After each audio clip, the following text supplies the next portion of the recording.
Welcome to this new market analysis video. इसमें हम बात करेंगे Nifty, bank Nifty, small cap, mid cap, stocks में क्या हुए, स्टॉक्स के थोड़े बहुत सेटअप देखेंगे। और ये पास्ट 2 वीक से ट्रेडर्स, इन्वेस्टर्स थोड़े फ्रस्ट्रेटेड लेवल पे लग रहे थे बिकॉज जिस हिसाब से मार्केट रिएक्ट कर रहा था, जो ट्रेडर्स हैं उनको इतना मज़ा नहीं आ रहा था ट्रेड करने में, लॉसेस बहुत हो रहे थे, स्टॉप लॉस बहुत हो रहे थे। तो उसका पूरा डिटेल जानेंगे, बात करेंगे और ये वीडियो को एंड तक देखना ना भूलिए। So let's jump in. अभी ये रहा सामने आपका निफ्टी का चार्ट। मैंने आपको बताया था कि आप अगर ये 2 वीक का टाइम फ्रेम देखोगे, 2 वीक का पूरा डेटा देखोगे निफ्टी का, मैंने बताया था लास्ट टू लास्ट वीक के मार्केट एनालिसिस में कि हमको सिल्वर जोन पे चॉपीनेस देखने को मिल सकता है। ये रहा सामने चॉपीनेस जोन। ये पूरा हमको 2 वीक ऑलमोस्ट 15 डेज हो गए, कुछ रिएक्शन नहीं, ना ही ऊपर ना ही नीचे, एक ही रेंज में घूम रहा है। जो बहुत सारे ट्रेडर्स का एसएल हंट हो रहा है ये सीजन में, अच्छी बात नहीं है। बहुत लॉसेस हो रहे हैं ये टाइम पे, ये लास्ट 2 वीक पे, जहाँ पे उसके पहले हमको बड़ा सा बहुत बड़ा एक गैप डाउन के बाद रैली देखने को मिला। अभी ये टाइम पे इतना नहीं हो पा रहा। कहाँ मार्केट एक डिसाइड कर रहा है, उसको किधर जाना है वो नहीं दिखा पा रहा है। अभी थोड़ा मुश्किल लग रहा है मार्केट को। ठीक है, तो अभी तक सेम ही रखेंगे हम। ये सिल्वर जोन रेजिस्टेंस की तरह एक्ट करेगा। और अभी तो जो नीचे वाला एक 15 मिनट के टाइम फ्रेम पे देखे तो ये देखिए, ये आप चार्ट देख के बहुत कंफ्यूज हो जाओगे कि भाई ये क्या है, कुछ समझ नहीं रहा है। तो बस अगर जब भी आपको चार्ट मतलब कुछ नहीं समझे तो वो ट्रेडिंग का टाइम नहीं। अगर आपको चार्ट समझ रहा है तो ही आप ट्रेड करोगे। आपको चार्ट नहीं समझ रहा है, अब ये लास्ट का 2 वीक का डेटा देखोगे, ये देखो ये पूरा, देखो ये पूरा ये लास्ट का 2 वीक का डेटा है। फिर ये हम देखते तो अभी चार्ट का जो स्टाइल है वो नहीं समझ रहा है, वो नहीं समझ रहा है तो हम ट्रेड नहीं करेंगे। ठीक है, हमने भी बीच में 2-3 बार ट्राई किया ट्रेड करने का। एक बार थोड़ा बहुत फायदा लेके निकले, एक बार फिर ब्रेक इवन में निकले, एक बार स्टॉप लॉस लेके निकले, तो मजा नहीं आ रहा है, रिस्क रिवॉर्ड साथ में नहीं बैठ रहा है। तो ऑप्शंस बाइंग निफ्टी में थोड़ा दूर रहिएगा अभी। ठीक है, अभी हम देखते हैं बैंक निफ्टी। बैंक निफ्टी बहुत ही बढ़िया सा एक मोमेंटम दिखा रहा है ऊपर की ओर पे, almost near all time high पे है।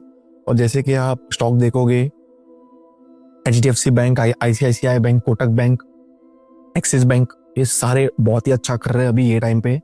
और वो ही साइन करता है कि अगर फाइनेंस और बैंक स्ट्रॉन्ग दिखा रहा है तो ओवरऑल मार्केट भी अच्छा है, ओवरऑल मार्केट भी ऊपर की ओर पे पुश करेगा। बट अगर एक मोमेंट ऐसा आता है कि बैंक निफ्टी, प्राइवेट बैंक सारे थोड़े एक डाउन ट्रेंड में चालू कर दिया, एक पुल बैक चालू कर दिया, तो उसके साथ साथ निफ्टी भी नीचे आ जाएगा, फिर हमको एक डाउन ट्रेंड देखने को मिलेगा। ठीक है, finance also same as bank Nifty, private bank भी सेम आ जाता है। Small cap near resistance of silver zone, ये रेजिस्टेंस पे ही घूम रहा है। छोटे छोटे छोटे छोटे पॉइंट पे ऊपर ऊपर जा रहा है स्मॉल कैप। स्मॉल कैप को ऊपर जाना है, मिड कैप को ऊपर जाना है, बैंक निफ्टी को ऊपर जाना है। बट बैंक निफ्टी ने अभी हॉल्ट रखा है, इसके लिए सारा मार्केट अभी 2 वीक से हॉल्ट फेज पे चला गया है। तो ये सब बैंक निफ्टी और फाइनेंस का ही रीजन है। ठीक है, ये देखो मिड कैप में भी देखो छोटे छोटे जो मतलब कैंडल बन रहे हैं, ये डिसाइड नहीं कर पा रहा क्या है, बुल्स है, बेयर्स है, because of the bank Nifty कि वो एक जगह पे हैंग हो चुका है 2 वीक से। तो अगर वो फर्दर मूव दिखाएगा तो मार्केट भी उसके साथ साथ फर्दर मूव दिखा सकता है। ठीक है, इंडिया विक्स देखोगे तो ऑलमोस्ट 16 पे आ चुका है, which is a really good sign. जहाँ पे लास्ट वीक 22-23 पे चल रहा था, तो जितना ना मतलब कम होगा इंडिया विक्स उतना अच्छा है ओवरऑल मार्केट के लिए, उतना ट्रेंड देने के लिए। ठीक है, सेक्टर की बात करें तो अगर आप देखोगे ना, ये सेक्टर ऑलमोस्ट सारे सेक्टर हम नीचे से चालू करते हैं। निफ्टी बैंक निफ्टी की तरह, स्मॉल कैप की तरह साइडवेज रेंज में घूम रहा है 2 वीक से, 1 वीक से। ठीक है, ये देखो मेटल साइडवेज 1 वीक से साइडवेज है। ये देखो हाँ, बस इंडिया डिफेंस एक बहुत ही अच्छा कर रहा है, जैसे कि सबको पता है कि ये एक सेक्टर बहुत निखर के आ रहा है ऊपर। ये देखो IT sideways, PSC sideways, auto is also sideways, देख सकते हो। ईवी, ये देखो ये वाला level sideways, tourism sideways, oil and gas sideways, ये रहा India manufacturing index sideways, health care sideways, pharma is also sideways. Reality थोड़ा एक अप ट्रेंड में दिखा रहा है, इसके लिए हमने डीएलएफ होल्ड रखा है अभी स्विंग ट्रेडिंग के लिए।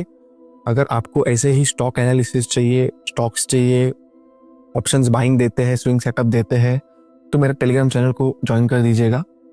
एफएमसीजी साइडवेज, डिजिटल साइडवेज, ये भी साइडवेज, ट्रांसपोर्ट साइडवेज। सिर्फ एक सेक्टर ने अभी बहुत ही अच्छा एक धमाल किया है,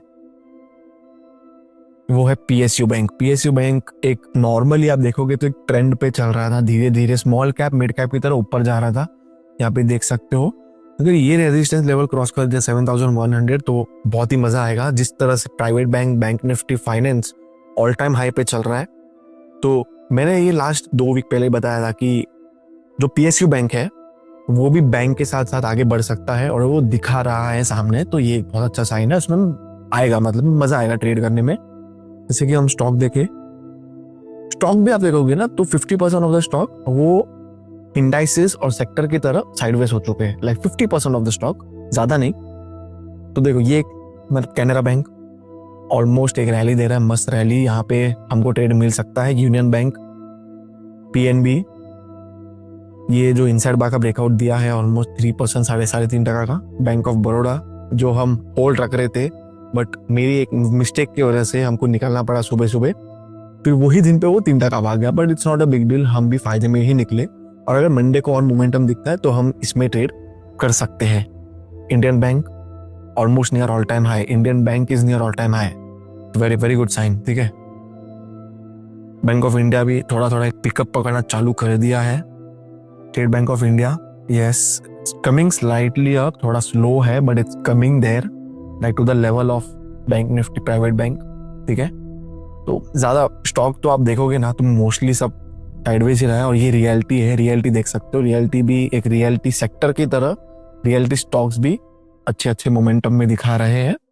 बाकी सब देखोगे तो एक लैग हो चुके हैं सेक्टर की तरह। ये देखो टोरेंट फार्मा, एनएचपीसी, आईएक्स, बजाज फाइनेंस अच्छा है बट ये एक ऑल टाइम हाई के इधर है, तो फाइनेंस सेक्टर की तरह ही ये दिखा रहा है अपना। देखो आईटी साइडवेज, और मेरा रियलिटी फिलहाल साइडवेज है। फिर देखो FMCG sideways, most of the stocks sideways हो चुके हैं निफ्टी की तरह, बैंक निफ्टी की तरह, और सारे जो इंडाइसेस सेक्टर है उसकी तरह, ठीक है।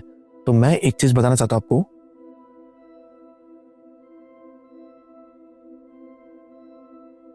यहाँ पे डैशबोर्ड में जाएंगे आप तो यहाँ पे हमको दिख रहा है कि स्टॉक अबाउट 10 मूविंग एवरेज हमको नीचे की ओर पे देखने को मिल रहा है, जहाँ पे 19 मार्च को 91 लेवल पे था, आज 30 मार्च को वो 51 पे, ठीक है। बट अगर हम लॉन्गर मूविंग एवरेज में जाए, टॉक अबाउट 200 मूविंग एवरेज 19 मार्च को 32 पे था और 30 मार्च को 34 पे, मतलब लॉन्ग टर्म ट्रेंड वो ऊपर की ओर पे शिफ्ट हो चुका है, शॉर्ट टर्म ट्रेंड साइडवेज हो चुका है, ठीक है। अभी ये साइडवेज क्यों है, ये इसमें डाउन ट्रेंड दिखा रहा है बट स्टॉक्स ज्यादा डाउन ट्रेंड नहीं, स्टॉक साइडवेज है। क्यों? बिकॉज 10 EMA बहुत क्लोज चलता है प्राइस की, वो जब भी ऊपर जाएगा तो फटाफट से 10 EMA ऊपर जाता है, तो most of the stock sideways हो चुके हैं। तो जो 10 मूविंग एवरेज है वो भी साइडवेज हो चुका है, वो ऑलमोस्ट नीचे आ चुका है सबके। जो 20 मूविंग एवरेज है वो देख सकते हो, वो ऑलमोस्ट मई 19 को 85 था और आज 75 है, ज्यादा फर्क नहीं है। बट जो 10 मूविंग एवरेज है उसमें एक डिक्लाइन देखने को मिला है। क्यों? Most of the stocks are sideways, ठीक है। तो यही हमको ध्यान देना है। RSI डिस्ट्रीब्यूशन में जो बुलिश लेवल है वो देख सकते हो, अच्छे से ऊपर लेवल कर रहा है, जहाँ पे जो बेरिश है वो फ्लैट नीचे की ओर पे आ चुका है। न्यू हाई न्यू लो पे हमने को एक स्पाइक देखने को नहीं मिला, ऑलमोस्ट अप्रैल के बाद से हमको स्पाइक देखने को नहीं मिला, ना ही हाई पे ना ही लो पे। अगर ऐसे ही मार्केट चलता रहा, धीरे धीरे ऊपर ऊपर जाता रहा, तो हमको थोड़ा न्यू हाई में स्पाइक देखने को मिल सकता है, which is a very good sign for the market, ठीक है। तो यही रहा शॉर्ट वीडियो, आज इतना ज्यादा बड़ा नहीं बनाया था। I hope you enjoyed it. Please like this video, share and subscribe to my channel, and I'll see you next time.